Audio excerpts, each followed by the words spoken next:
excited to see you here. We are finishing up our sewing series, our sewing machine series. I'm so, again, thrilled that you have either joined either today or in previous classes. Thank you for joining us. My name is Sonny Grint, and I work with the Singer Sewing Machine Company, and we are happy to be here with Michaels. This is our 5th of 5 different classes. If you have missed any of the classes, everyone, they are up on Facebook, so you can always go back. I think Amy, I've got 2 people that have been working with me, Amy and Vanessa, and I think Amy has put some links to our previous classes up in the chat and different places for you if you have those questions. Bianca is helping me from Michaels. She is working, switching cameras for us and making sure everything is up and running as far as technically goes. So again, so glad you're here. I'm thrilled that you're taking your time to be here with us. Now, last week, for those of you who were here last week, we got to the end and we didn't actually have an opportunity to work with stretch stitches. And I know sometimes stretch stitches and knit fabrics can be a little bit tricky. So we're going to talk a little bit about that today. And happy Easter too from Pittsburgh to Pittsburgh. I get distracted way too easy, guys. You know that already about me, so I'm sorry about that. It's just, it is the way it happens sometimes. So again, stretch stitches. We're going to be working with stretch stitches, and then we're going to work a little bit with decorative stitches. Decorative stitches, honestly, as long as you set up with stabilizer, right needle, right thread, they're just fun. There's not a lot to do with those, but we are going to talk a little bit about those and give you a couple tips, that sort of thing. And really, that's what we're going to go through today and finish up with. So guys, I do want to tell you that not every sewing machine has stretch stitches. We have to realize that not every sewing machine has stretch stitches. And so what I want to do is, I'm just turning around, pardon me. First, what I really want to share with you is stretch fabrics, okay? So stretch fabrics, they're like your t-shirt fabrics or sweatshirt fabrics, that sort of thing. When you're working with a woven fabric, and I'm going to put this right up to the camera so hopefully you can see, this is some of the really pretty fabric that Michaels has had and has let us work with. Can you see kind of on the back of that fabric how it looks almost like a crosshatch, goes straight up and down and straight across? That is what is called a woven fabric. And when I pull on that, so if this is my front side, when I pull on that, it doesn't really stretch very much. May stretch a little, but it doesn't like it isn't like a t-shirt that you're pulling over your head. Whereas knit fabric, so I'm going to put this one up close, and I know, oh gosh, sorry, got a little too close, but when I pull this, can you see how there's almost, you know what, sorry about that. Let's try this. This will be a little easier for you to see because I know it's white, but can you see how there's a rib to it? And I see a couple people shaking their head, yes. So when I stretch that, obviously that is stretching a lot. And that's the difference between a woven that looks like cross hatches and a knit. They're actually little loops and they're looped around each other. And so that's what gives the stretch. It's a little bit different. It's not elastic, like it's not an elastic thread. It truly is how the fabric is formed. So it's formed with little loops, and so it looks a little different. I was trying to get you to see that with this one because it doesn't have quite as much stretch, but you can see how that works. If you think about a stitch, so we've been talking about straight stitches and zigzag stitches. If you have something that is a regular stitch, so just a straight stitch, and you try and pull it, The fabric tries to give, but the stitch doesn't. And that's what a stretch stitch will give you. It'll give you that ability to, when you pull the fabric, the stitch will give as well as the fabric will give. So I hope that kind of makes sense to you when I say that. So that's what you're looking for with stretch stitches. Now, Bianca, I'm going to have us go ahead and go to the other camera if you would. And what I've done is I'm just setting myself up with, so I've just got my, and I know I haven't shown you a stitch yet, everyone. I know I haven't shown you a stitch, so don't worry about that. Okay, so don't worry about that. All I'm doing is setting up for a regular straight stitch. And what I want you to notice is when I start sewing with a straight stitch, and I tried to get this, so hopefully you all can see, the machine is just going to go straight forward.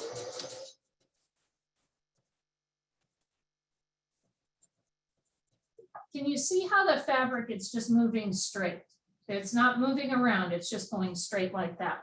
Now I'm going to show you how I switch to a stretch stitch in a moment, okay? But now look at this, and what I want you to notice, see how the fabric, and especially if I kind of hold it up a little bit, see how it's kind of going forward and backward and forward and backward and forward and backward. Okay, so it's going like this. That is what stretch stitches do for you, because what it's done is, and so here we can see, here's my normal straight stitch. We've talked about this. And when I pull, I can't, it's not the stretch. You can see up here, lots of stretch. When I pull the straight stitch, there's no stretch. And if I pull too much, it'll actually can almost pop the thread, so you can break the seam that you've created. A stretch stitch, now since it was going forward and backward, look at that. Look at how there's so much stretch in the seam itself. There's as much stretch as there is in the fabric. And that's what a stretch stitch is versus a regular sewing machine stitch. So now I'm going to move my machine just a little bit here and move my camera.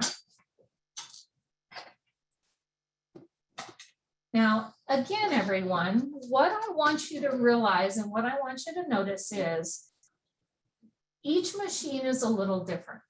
Okay, so each machine is a little different. With our Singer machines, usually what you're going to see is you can kind of see there's a red color and a blue color.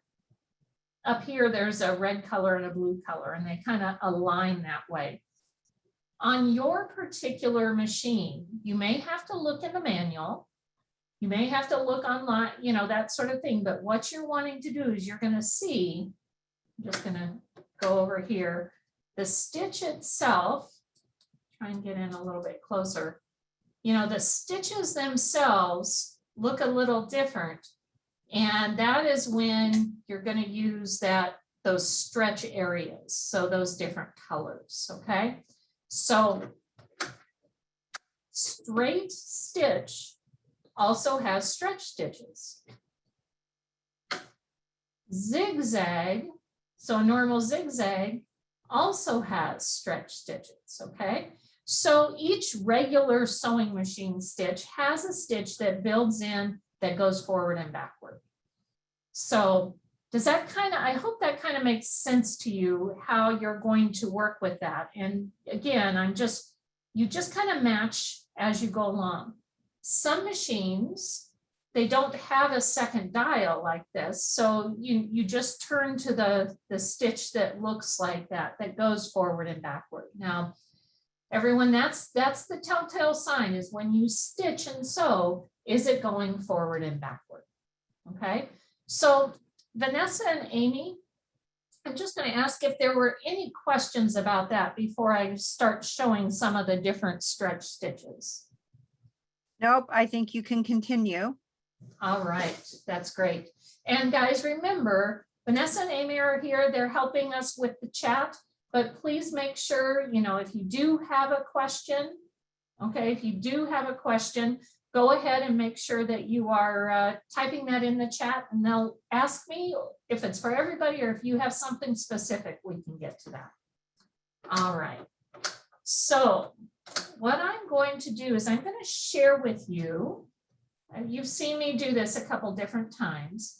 There are different stitches that work really well for like what I call seaming and overcasting. So actually making a seam, going over an edge, and actually finishing the edge all in one step. And that is one, these are my two favorite. Actually, this one right here is my favorite one, but the other one is this little one that has the little triangles.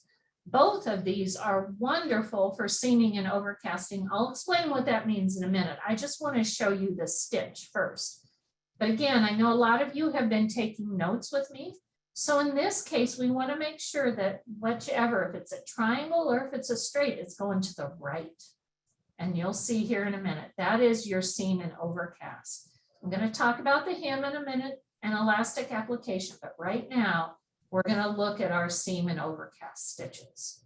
All right. Connie, can you answer a question real quick before our stretch stitches? One just came in. Yeah. Is there any guidelines for like your stitch length or stitch width when you're using stretch stitches? So the question was about stitch length and stitch width for stretch stitches. That's a great question. In most cases, if you can see here, up here for me, the length, this is my length dial. Okay, so see how that's my length dial? The machine itself is going to set for whichever stretch stitch I choose, it's going to set the proper stitch length for me. So I don't have to, in general, with stretch stitches, worry about stitch length. Now, some of your machines, you may have the ability to change stitch length, but basically it's going to be set for you. So because it's going back and forth and back and forth. The width, on the other hand, which is up here, and I'm going to go ahead and change this all the way to 6. So with my width, that is as high as it will go. And the reason why I like to, so I'm just going to grab another little sample here.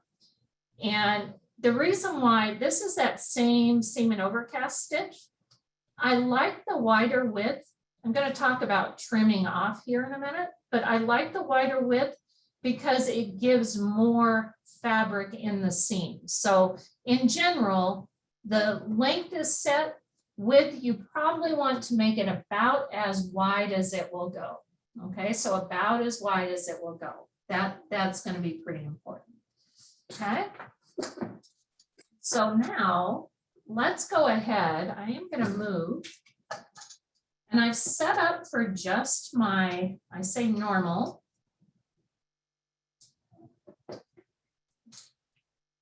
Okay, and when I talk about normal, I am going to use this seam and overcast stitch. So I'm going to use that stitch right there. And all I'm going to do is I'm going to sew my seam. Okay, so I'm going to sew a seam.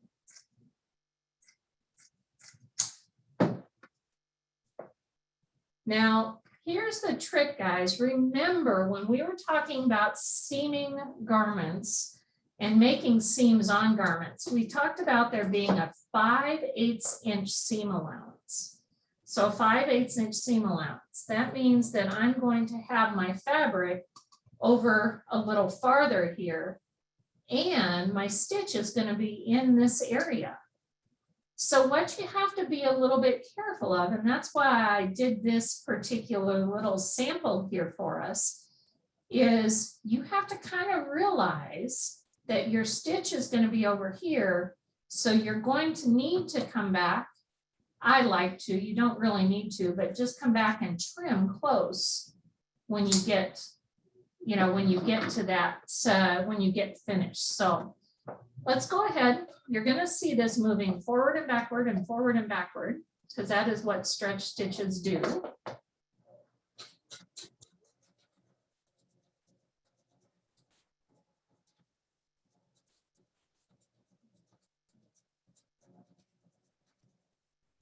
And notice how I'm going to slow way down, hopefully.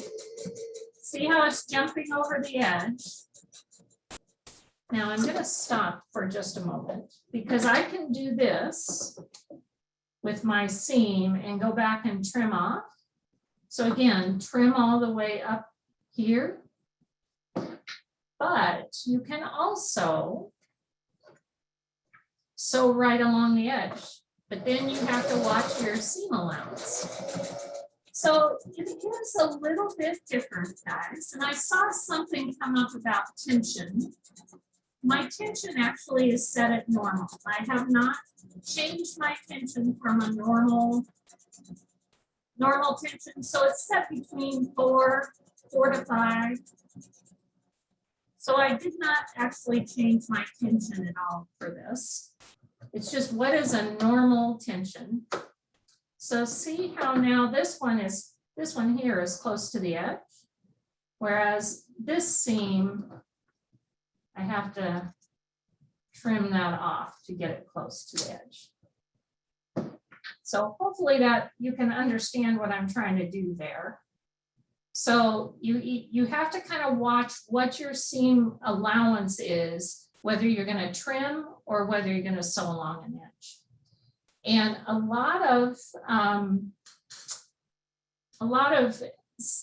patterns, excuse me, that work with knits, they actually give you like a 1/2 inch seam allowance so instead of the 5/8 inch. All right. So hopefully I didn't confuse everybody. Were there any questions on that, Vanessa or Amy? What presser foot?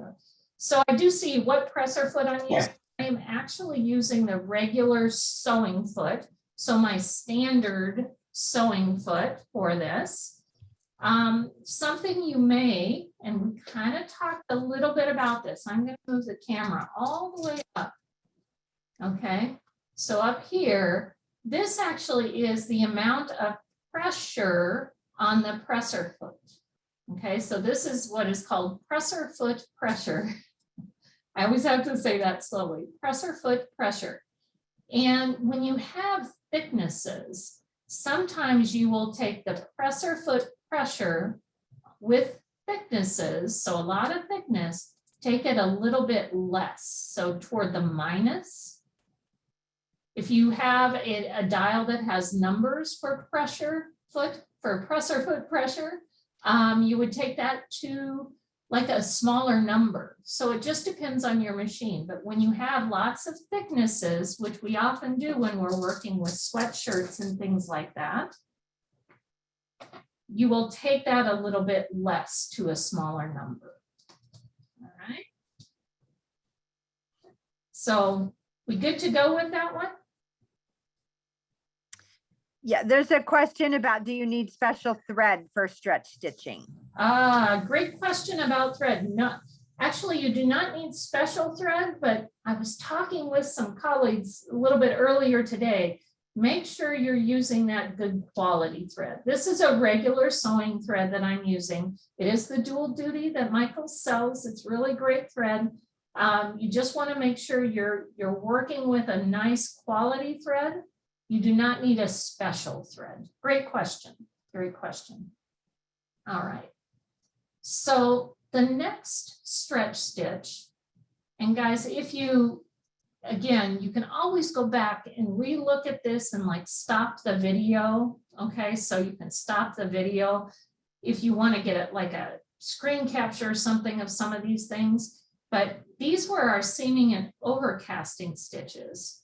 This one, if you look on your machine, that actually is what I like to use as a decorative hem on knits, a decorative hem on knits. And so this is the one we're going to use next. All right, so this is the one we're going to use next. Now, with this one, I know this is a lot of going back and forth, guys. I apologize, but this is how I can how we can do this is I'm just going to dial to my stitch that looks like that little hem, right? So it looks, it's got like a straight area on both sides with like a little zigzag in between. This is your hemming stitch. So this is a great stitch. It's in blue. So I'm going to stick with my blue stretch and my width all the way to 6 again. So as high as it will go. As I'm resetting my camera here, everybody, I will say that width, okay, width is kind of a personal preference. You do not have to have it set all the way at 6. You can have it less, especially if you think about something like this. So again, it's got that nice stretch to it.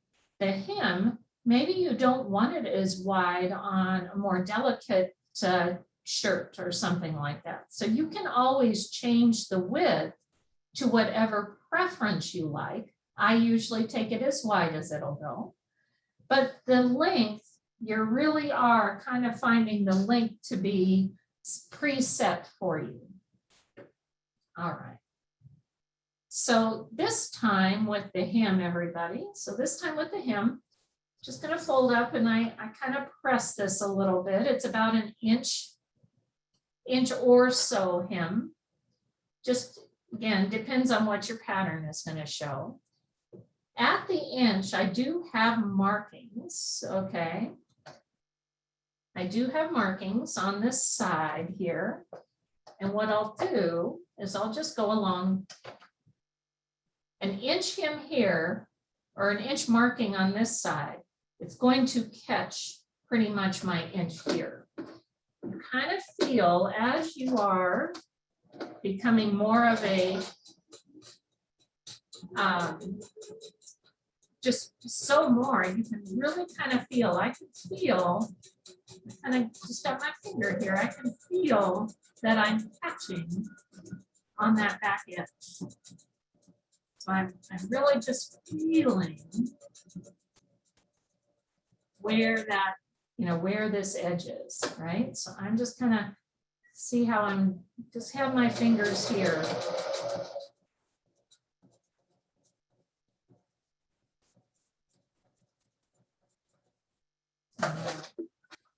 And when we get to that top. So you see that on the front. So really nice little edge. You can see I wasn't super straight on the back. You can see I've got a little extra here. All right, so a little extra here. If you don't want that extra, you just come back.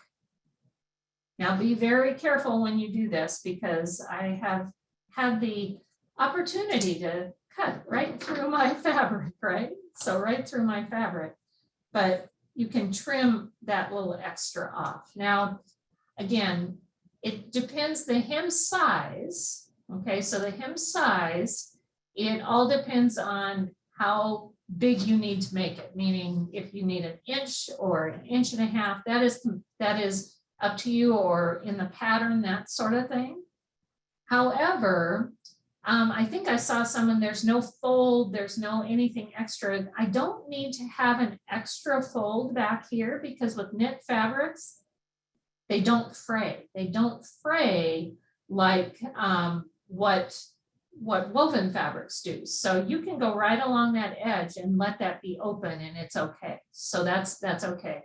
And if you do, at the beginning, at the end, you can certainly use the reverse. So wherever your reverse is, that little button, you can reverse at the beginning or the end. Or if you are so inclined, and I have done this many times before, is I've actually taken my top thread. I might need a pin for this, P-I-N. Yep, I'm gonna need a little pin. And you can pull that top thread to the back. I'm trying to get it so you can just see that. So I just pull my top thread to the back and tie it on the back. So it really is up to you what you want to do, and just tie a little square knot at the back, pulling that top thread to the back. All right.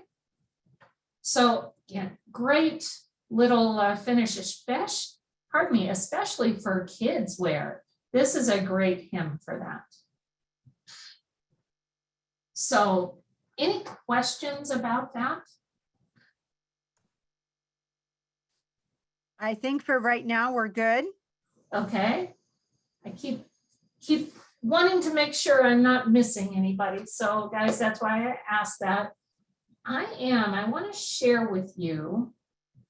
Okay, so everyone, I want to share with you something kind of fun. And I say this, flipping things around a little bit for a couple different people. What I want to share with you, actually, and Bianca, if we can come back to the main camera for a moment. All right.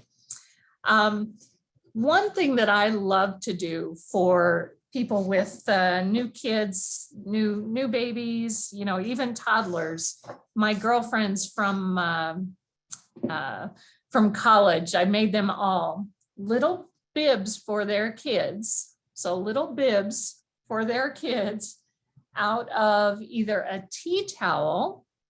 So tea towels are great, but you can't always find tea towels. So what I did with this one, see this little guy, I took 2 washcloths and actually sewed the washcloths together, right? So I sewed the washcloths together. I used half and then a full to get this great little bib, right? So this is really fun. This is seaming and overcasting, right? So this is seaming and overcasting, and I'm going to explain a little bit more about that. But for anybody, if you want to take a quick little note, this is all I did, everyone. This is all I did is I took that fingertip towel. So those are smaller, right, than a normal like hand towel. So I like the fingertip towels. If you can't find a fingertip towel, put 2 washcloths, half of one and then a full washcloth together. It's about a 5-inch hole. Okay, so a 5-inch diameter hole. And then honestly, about 2 to 3 inches from the back. That's what you're doing. So you're cutting a little circle of your tea towel here. All right. And then the ribbing, okay. So the ribbing is about 13 inches. And if you are wondering what in the world ribbing is, I'll bring that back out. That's the super stretchy stuff that you have around a neckline, that sort of stuff. That is your ribbing, that white piece that I showed earlier. This is also that super stretchy, that's your ribbing. Usually, I cut the ribbing, usually it's about 13 inches, but this can vary like 3 inches, 2 inches. We're going to fold it in half. So I'm going to explain this more here in a minute. But again, I know some of you are taking notes. So it's about a 5-inch hole, couple inches or so from the back of the towel. And then your ribbing is about 13 inches. Okay.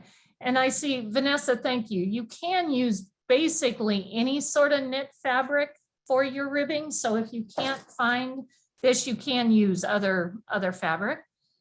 But the other thing I do want you to realize is every child's head is a little bit different. And I also have had people that have made these for people, older people of an older age that maybe need a little bit of help as well. And so what you can do is you can actually just put this around, that looks crazy, right? But you can put this around whoever's head and see how much you need. You know, you can pull it a little bit tight because that's going to pull over the edge. All right. I wasn't expecting to do that. So anyway, a little bit of stretch right there. So that is really a great thing. And if you are doing it for, I saw seniors sometimes need the adult bibs, then you would use a larger towel, right? You wouldn't use the fingertip towel, you'd use the other towel.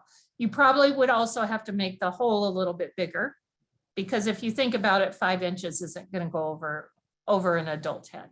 Okay, but really a cool thing. Okay, so really fun that way. So now if we go back to our other camera here, what I'll do is now, and I just put everything in different places. Here we go. Okay, so what we're going to do is, here's a little piece of just sweatshirt fleece. Okay, so sweatshirt fleece, it could be that towel, whatever it is. And then I have my little piece of ribbing. And again, it can be any, ribbing is just a little bit stretchier than regular fabric. And what I did is you take your piece of ribbing and you're going to fold it in half lengthwise, right? So I'm folding it in half. So I have this. I will, when I have this, I don't want to confuse anyone, but I can say, I often will talk about folding in half like this, like you would a hot dog, right? So it's like a hot dog bun. It's the lengthwise like this. And we're going to go back to my favorite seam and overcast stitch. Okay, so my favorite seam and overcast stitch.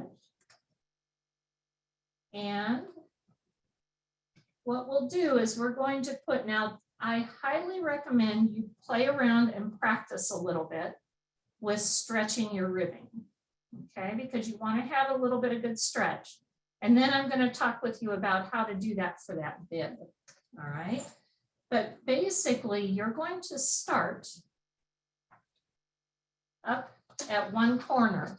And it is very important, everyone, that you go ahead and again, no, we're using this stitch, wide width, so as wide as it'll go. For me, that's 6 millimeters. And my length is set normally, and my tension is also at normal. Okay, so my tension is also at normal.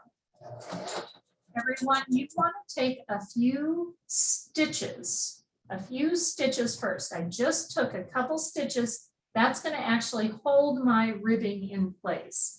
I'm going to try and do this. Actually, let me do one other thing. I know you can't see yet. There we go.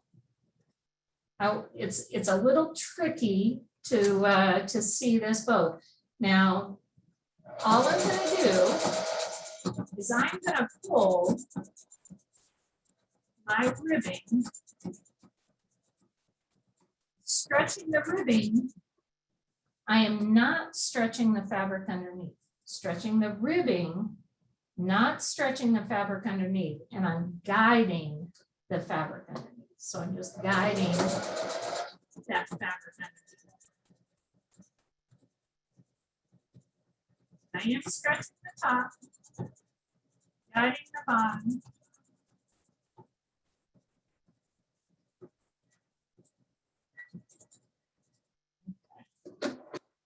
And when I get done with that, again, this was just practice. See how that sets in there. See how there's stretch, right? And then on the back, you've got this nice little finish and overcasted stitch. Okay, so again, take some scraps, practice this, do exactly what I did before you start doing this on a t-shirt, right? But that's what gives, see how the collar stands up now? Looks really nice. That stretching it into place is really what gives it that nice look. Okay, so that is really, really key. Okay, so again, stretch the ribbing, not the bottom fabric. So that's really, again, really important. You're stretching this, not this. So again, practice that a little bit. I want you to practice that a little bit. And last but not least, so I'm going to actually switch machines for a minute. I know that we have had, sorry, I have too many cords here. I know we've had people asking about sergers. And everyone, what I'm going to tell you is this is not going to be a serger lesson or a serger course. What it is I just want to show you the difference between what you can do with a serger and what you would do with your regular machine, okay? So the serger actually has 4 threads coming from the top, and it has a little blade right here. What the blade is, remember when we talked earlier about that seam allowance and having to cut, check this out, the serger is actually going to cut for me. So, see this little bit right over here? You can't with my hand, but that right there, it's actually cutting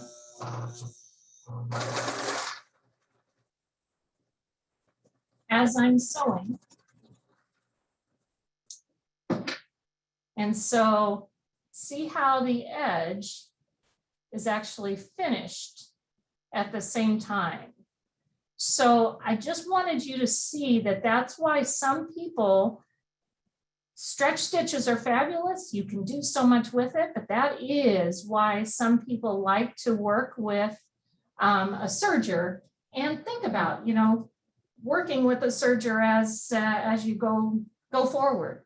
Now I'm going to take another piece of ribbing and I'm just going to sew right here. And I'm just going to do something similar to what we just did. Again, pulling the top, letting the bottom cut.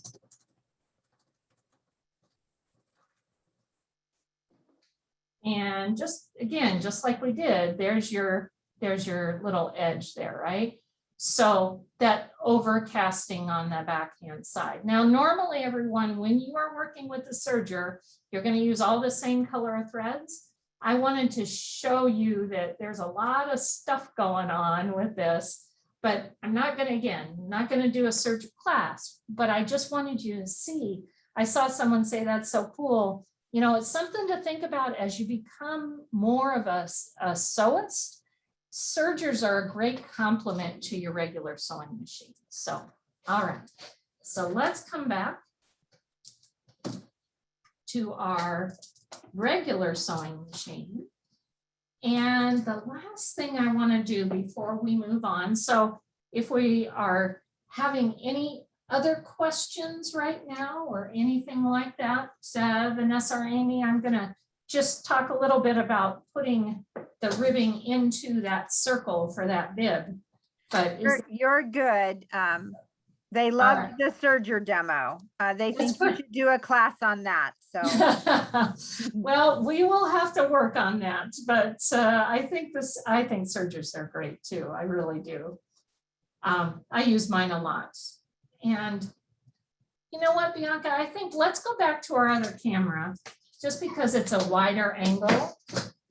And I think I can show you this a little bit better here. So with that little towel, so remember, I've got my little towel. What I did is we call it quartering. You all may know that already, but basically I folded my little piece in half and I put a pin at that halfway point. And then I folded my circle in half this way and put a pin at each quarter, basically, right? So I've got the pins at the quarter. And then with the ribbing is actually quite a bit smaller than the circle. Okay, so the ribbing is quite a bit smaller. I like to use, so I've got my seam. Again, there's my little seam. I like to put my seam in the back. So this is one of my quarters. And then again, see how I pin? I put a pin there, pin here. And now everyone, what you're going to do, and this is the tricky part. I think people, sometimes it gets confusing. You have to put the raw edges together. So basically the empty edges go together. And I'm going to put try and do this high enough so you can see. I'm going to take the pin here and pin this down like that. Then I'm going to take one of my pins here and put that at my quarter mark. So I'm going to pin that one. And this is just what you're going to do is you're going to, sorry, so I got a pin there, and then I'm going to do the same thing around. And when you sew, you're going to stretch the ribbing to the other piece. And again, I know some of you have done this, but it's just remember, stretch ribbing, but not what's underneath. Okay, so quarter it. So every quarter, pin it and then stretch it. So it's really very easy. All right, but again, take some scraps, go get some extra knit, you know, get them on, you know, I know that Michael's has some really nice fleeces and different things like that, but just practice a little bit, because once you get that, you know, it'll just give you lots of stuff you can do. Okay. So any other things with the seaming and overcasting, hemming, kind of nice things, I'm going to share with you one other little technique with that you can use with a stretch stitch. All right, so let's go back to our other camera. And when I get back to my other camera, what I'm going to do, I'm going to bring this down just a little bit. There are a couple more stitches that people may think are more decorative stitches. Like the one on the left is like a feather stitch. And then this guy here, honeycomb stitch is what some people will call it. Again, people think that those two are more decorative, which they are. They're very pretty, very decorative. However, you can also use them to add elastic, okay? So basically what I did is I used the feather stitch to put elastic in like a little skirt or different things like that. And what I did is I used for anybody who's been following and been with us, that multiple zigzag stitch, I finished off the edge, but then I used that little feather stitch to put the elastic in. So I'm going to go ahead and show you how to do that really quick. So with this, I just changed to, everybody, I just changed to that feather stitch. Okay, so wherever it is, length is wherever you need to set, and my width is as high as it will go. I have not yet changed my tension today, so tension has just been normal. This is the one time I hope you have been noticing as I've been sewing through with you these last few weeks. I hope you have noticed that I really have not been pulling my fabric. I have not been like driving when I have both hands here. I've been letting my machine do the work for me. Now, there are times you may need to help a little bit more, but in this case, in general sewing, you just let the machine, you're guiding, you're not driving. If that makes any sense. This is the one time I'm just going to apply some elastic. And again, if you are putting elastic, let's say you're making it for a skirt, or in this case, this is probably a little bit nicer for like sleeves. You would just take the elastic. Let's say I was putting it on my wrist or something like that. I just put the elastic around my wrist and kind of measure it that way. But I am going to see what I'm doing. I had finished this edge and I'm folding it over. I have a little bit of elastic outside. And I do want to make sure my thread goes underneath my presser foot. And like I said with the ribbing, everyone, I am just going to take a couple stitches first before I do anything. Now, what you will notice is if I just pull the elastic from the front, okay, so if I just pull the elastic from the front, you can bend your needle. Ask me how I know. I've done it before. I know that you can bend a needle. So what I'm going to do is I'm going to hold the elastic. I've got it stretched from the front, and I am actually going to pull. And I'm not pulling heavy. I'm just giving a little bit of tension so that my needle will not pull, okay? Or my needle will not bend, I should say. So a little tension on back to front. And myself and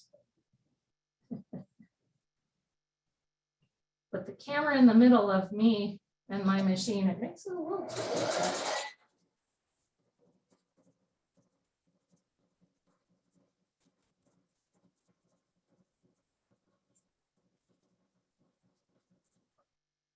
There we go. I'm not going to finish that out because you couldn't really see too much anyway. But now look at that. I have stretch right there. It's got a pretty little stitch on it. And it has that elastic and a little casing. And this is great for kids, like little kids shorts. Like I said, I think it's great for like sleeves, like the cuff around the sleeve, or up around your arm if you've got a little bit shorter sleeve. But it's a great way to just add a little bit of elastic in there. So again, kind of a little bit different, but something that you can certainly use your stretch stitches for. All right. So that is, any questions about stretch stitches before I just move on to a quick little comments about decorative stitching? We do not. All right. Well, decorative stitching actually is lots and lots of fun. And so everyone, if I can go ahead and get us here in just a moment. Actually, Bianca, to switch to our other camera. And I was caught, guys. My foot was caught in one of my cords. So I'm like, well, just wait, Bianca, not quite yet. Basically, I wanted to share with you decorative stitches. They're just fun. Here in our studio, someone did, and I know it's they just took basic stitches, stitched them on some pretty fabric, framed it, and what a cute thing to put in your sewing room, right? I mean, it doesn't have to be huge things. This was just using some of our decorative stitches. Remembering back to zigzagging, what I did is I took a pair of jeans and I just took some, little pair of jeans, took some fun fabrics and just using a zigzag stitch around the outside edge. The zigzag is a great decorative stitch. So really fun that way. This little project, this was recycling a pair of jeans, right? But basically I used just some decorative stitches. This piece is, you set your machine on top of it here. And then you have little pockets to put things in. So kind of fun to do that. I needed to make sure that my fabric wouldn't shift up here. So I just used some decorative stitching for it. Fun, you can do all sorts of things with your decorative stitches. Different colors of thread. I will say that you can certainly use regular sewing thread, which is what I did for most of this. They have beautiful colors. But also, I will say that Michaels carries a polyester dual duty thread that is a little bit shinier. So might want to take a look at that. There are different threads you can try. So just be aware that, just try different ones. It's really fun to try all those different things. When I am doing decorative stitching, everyone, it depends a little bit on the top thread that I'm using. In general, I will use the same thread on top and bobbin, but sometimes it depends. I can use like a little bit lighter weight bobbin thread, just a little bit lighter weight bobbin thread, but in general, still use the same thread on top and bobbin, okay? So, and again, you can test it out. You can play around with it a little bit, that sort of thing. Just, you can, again, you can mess around, try it out. Don't worry, if it doesn't work, don't do it. It's that simple. I mean, truly, if it isn't looking like you want it to, then just try something else, okay? So you guys with me on that? All right, so let's go back. I want to share with you one more thing about our machine before we conclude. All right, so if you have ever seen in your machines, all right, so if you've ever seen on your machines this little guide, people will often say that this is a quilting guide to help you when you are doing straight stitch quilting. I personally love this guide when I do decorative stitching. If you look here, what I did is I set my guide up so I could make sure I was sewing nice straight lines, same distance away from each other, and a little bit further away than what I would use like the edge of my presser foot. So just realize this is a really great guide.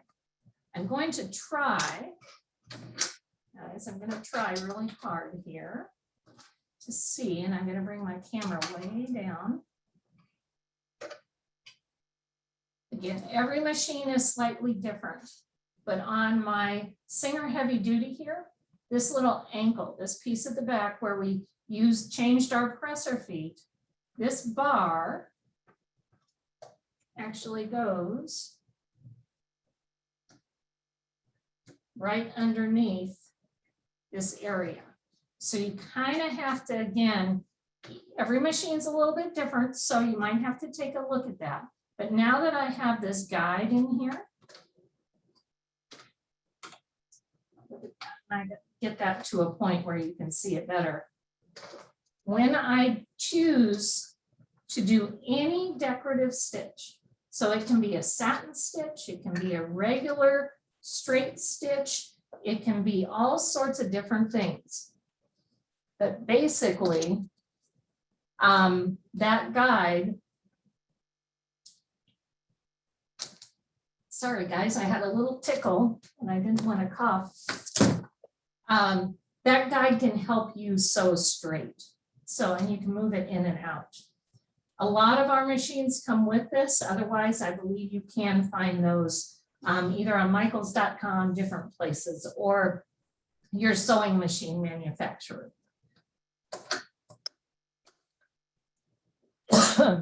Pardon me, I'm sorry about that. So I just chose, I'm keeping with that pretty little feather stitch, and I'm just gonna, again, same stitch length, stitch width, everything is the same. Just gonna sew a little ways.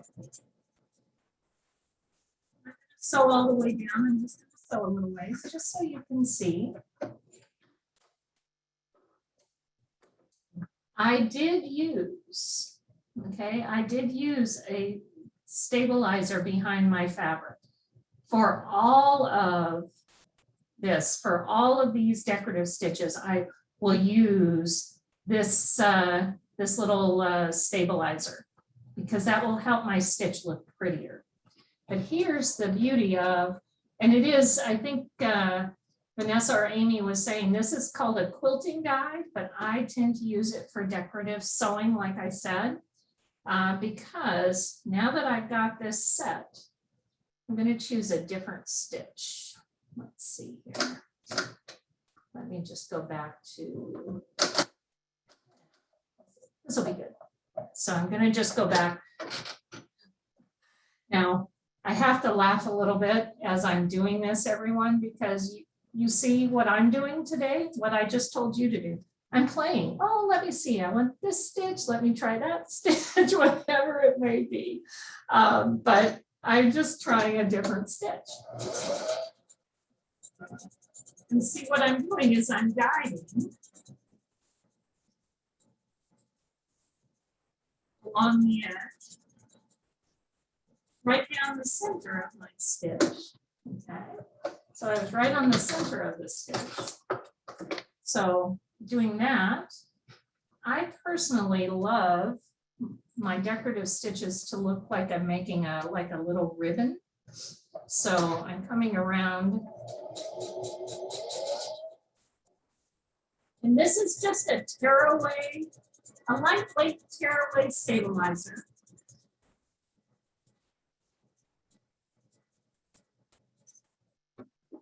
And so see if I bring this up a little bit closer. Isn't that pretty? It looks like a little ribbon, and I could trim up close or do a little zigzag along an edge to hold it, or, do all sorts of things. But again, using that quilting guide makes a lot of difference, right? So that makes a lot of difference in keeping straightness as I go along. But again, stabilizer, what will happen when you're done with your stitching and with your stabilizer is then, let me see if I can do this so we can see it easy. You'll then just see how it just is perforated and it tears away. That's why it is called tear away.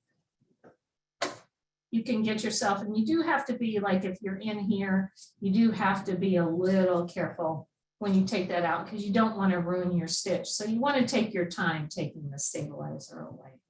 All right, but really fun, try different things, different threads, different stitches, all that sort of stuff. So, all right. So Bianca, if we can come back again to the other camera, everyone. I can't believe it.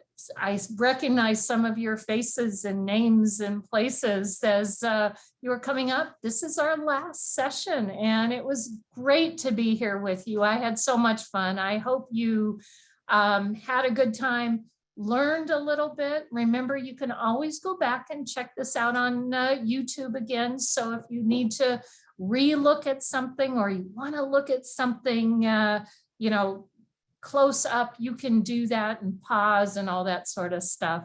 And do keep an eye out. We do have a couple other sessions planned later in the year, so keep an eye out for that. But we really enjoyed working with you. And if you have, you can always email Michael, see what's going on, and keep an eye out for our next classes. So everyone, have a great rest of the spring and summer and enjoy your sewing. Take care. Bye.